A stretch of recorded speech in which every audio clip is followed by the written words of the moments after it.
Hello there. I was wondering if we could talk a little bit about why is the human mind so conditioned? First of all, is one able to see that our minds are deeply conditioned? What exactly does being conditioned means? Being conditioned, yeah, as a general understanding, means that we are all creatures of habits. There is a certain routine that we follow right from the time we are born and until we die, and more or less that seems to be the pattern of existence for human beings across geographies, across cultures, across socio-economic settings, everything. So, regardless of the context and the physicality, uh, or where the human beings are living, more or less the pattern of existence seems to be the same. There could be some differences here and there, and but these are generally superficial differences of food, of superficial culture, customs, dressing, celebration of festivals, occasions. Uh, all of these kind of things may vary slightly here and there between cultures, but by and large, human beings behave and perform and go about their activities in a certain kind of a definite pattern. Some of the folks are there at the fringes, but we leave the folks at the fringes because we may then call these folks at the fringes as freaks. So if we leave aside the freaks on either of these extremities, on one extremity you have the freaks who could be the so-called people who have renounced the world. They've gone away into the forest and then they are deep into meditation. They don't care about how they are going to get their next meal. They could be eaten up by a wild animal. They don't even know if they are going to be alive once they wake up from their trance. So all of this kind of the folks are there at one end of the fringe.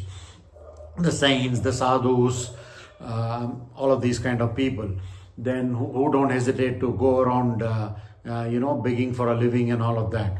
Then you have the other kind of folks who are at the other extreme, which are really the extremists, the terrorists, the thugs. Then you have powerful politicians, extremely powerful business tycoons, people who hold positions where what they say matters tremendously to the world, to the society. So you have these kind of people. So if you leave aside these people on these fringes, then if you look at more or less the mainstream society, you will find that the human beings are fairly and deeply conditioned. And as I just explained, if this is going to be the kind of conditioning that we are all beset with, this kind of a routine, mechanical way of existence, a premeditated, a patterned kind of an existence. Now, is that okay to leave it like that? What are the upsides or the downsides of it? And if there are the downsides, then is it necessary to break through, and how do we break through? First of all, what's the problem with conditioning? Is there a problem at all?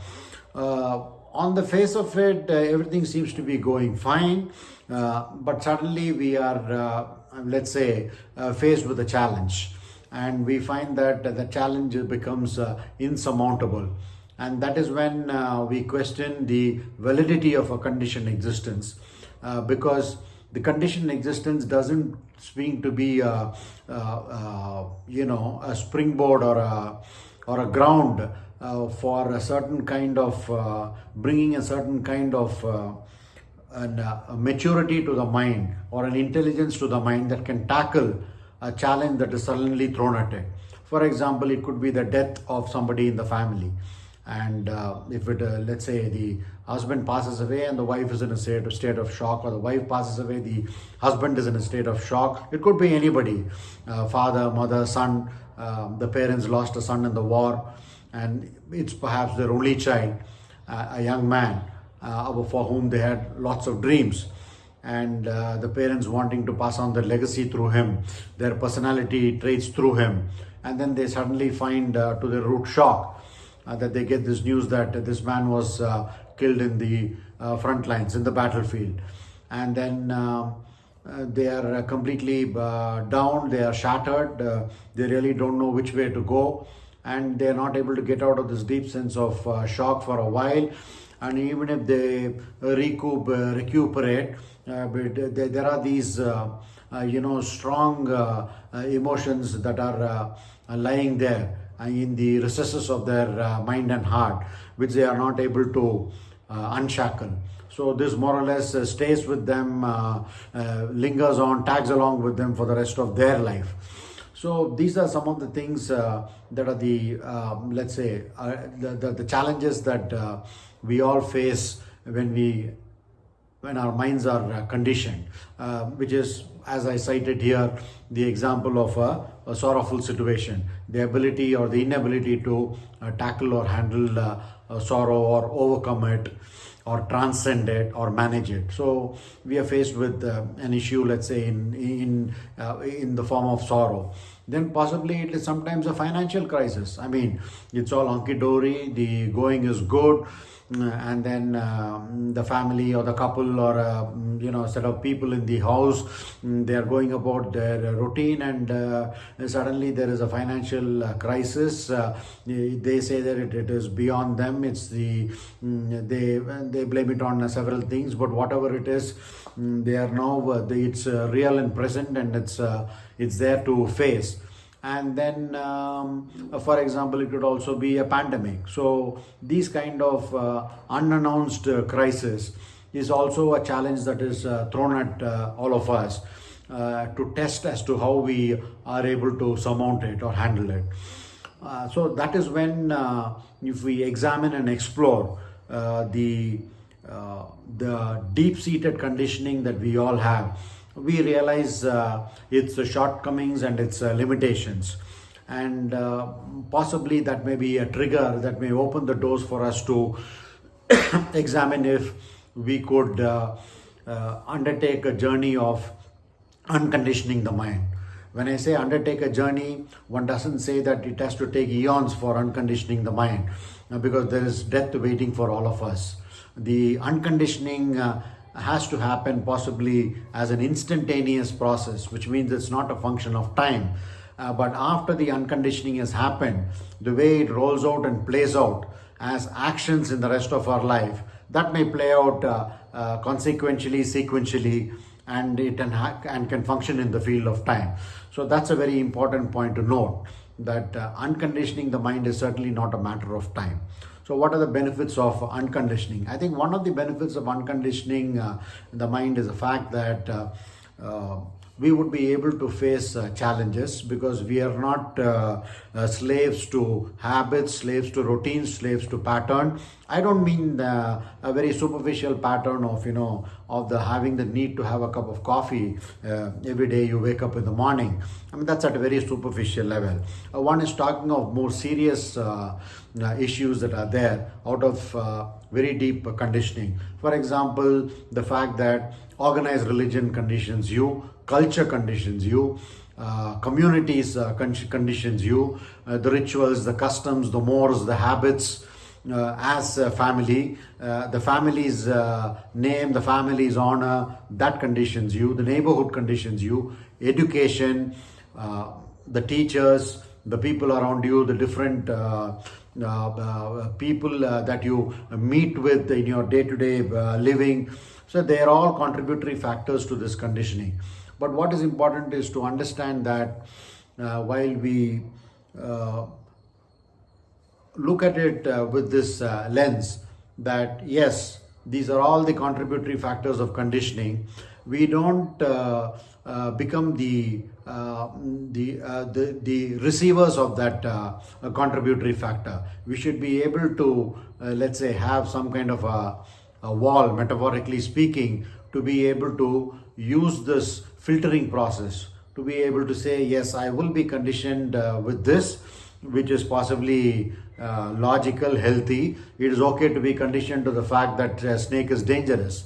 because if you get over courageous, then it may sort of sting you. It may be useful to be conditioned to the fact that you have to protect yourself against the elements, against weather conditions, because if you are too brave, you will end up with pneumonia if you are excessively caught in the rain and then you don't take an umbrella or a raincoat. So these are some of the normal healthy conditioning that is there. It is a good conditioning to wash yourself every day, to maintain a certain level of hygiene, have a certain routine about the tasks that you perform. That's fine. The daily ablutions and all that. But then conditioning beyond that, which is in terms of, let's say, the kind of conditioning that alters or percolates into the recesses of your mind, and one gets fixated with all of these ideas, the patterns, the ideations, the views, the opinions, get tremendously influenced. So much so, the opinion then becomes a fact to us. It presents itself as a fact to us, and then it becomes totally unchangeable. It becomes completely fixed and fixated.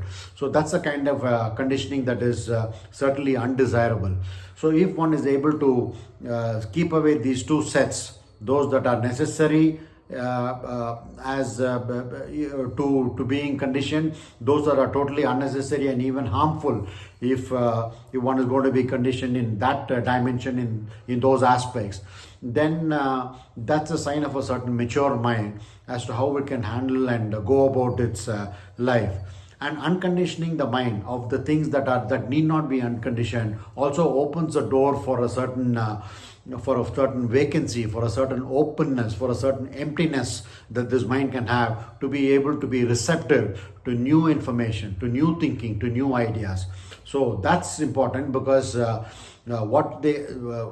as they say, change is the only constant. But in order to encounter change, to meet with change, to accost all of these challenges that we are faced with literally on a day-to-day basis, something or other new is presented to us and we look here and there wondering what to do.